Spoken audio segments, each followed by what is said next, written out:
Assalamualaikum warahmatullahi wabarakatuh. Perkenalkan, nama saya Fatih Insani dengan NIM 2248201068.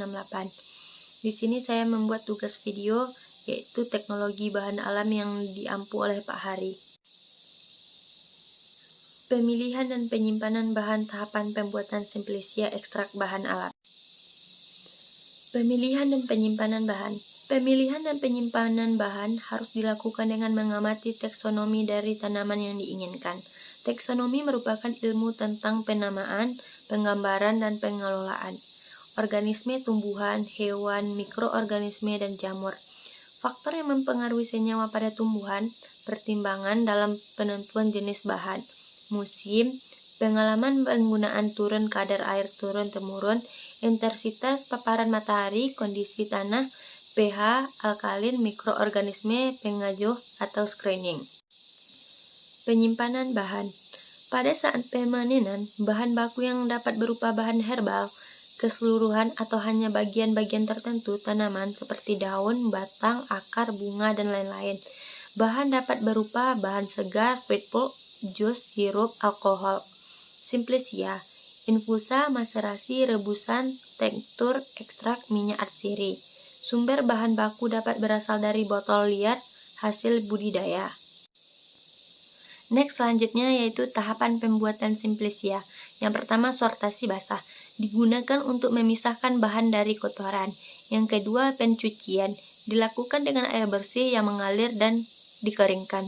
Yang ketiga, perajangan, yaitu memotong atau memperkecil ukuran bahan simplisia agar memudahkan dalam pengeringan dan pengemasan.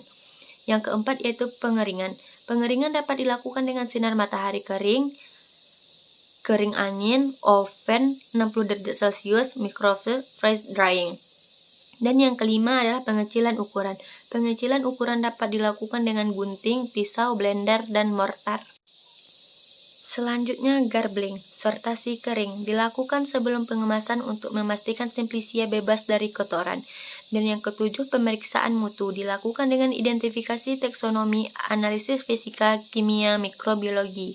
Analisis yang dilakukan analisis improtes organik dan anorganik, kadar air, kadar debu, susut pengeringan, kadar serat, cemaran mikroba. Next, selanjutnya yaitu pengemasan atau packaging. Pengemasan tergantung pada tempat tujuan, cara pengangkutan, perkiraan lama perjalanan.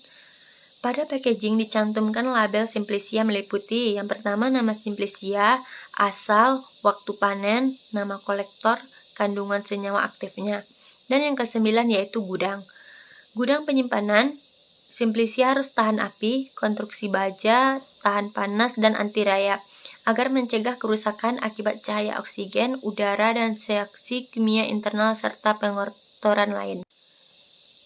Next, selanjutnya ekstraksi. Ekstraksi adalah pengambilan senyawa metabolit sekunder untuk dipisahkan dari ampasnya. Ekstraksi secara umum dibagi menjadi tiga. Yang pertama, supercritical fluid extraction, yang kedua solid liquid extraction, dan yang ketiga liquid extraction. Tahapan proses ekstraksi yang pertama pelarut masuk ke dalam sel, yang kedua pelarut melarutkan senyawa metabolit, dan yang ketiga pelarut bersama metabolit dikeluarkan dari bahan penghasilnya. Dan adapun selanjutnya yaitu metode ekstraksi. Ada beberapa metode ekstraksi. Yang pertama maserasi, yang kedua perkolasi, yang ketiga ekstraksi dengan reflux, yang keempat selektasi, yang kelima ekstraksi dengan ultrasonik, dan yang keenam ekstraksi dengan tekanan. Itulah tadi pemilihan dan penyimpanan bahan tahapan pembuatan simplisia ekstrak bahan alam yang dapat saya jelaskan. Dan kalau ada kata-kata yang salah saya mohon diberi maaf. Wabillahi taufiq wal hidayah. Assalamualaikum warahmatullahi wabarakatuh.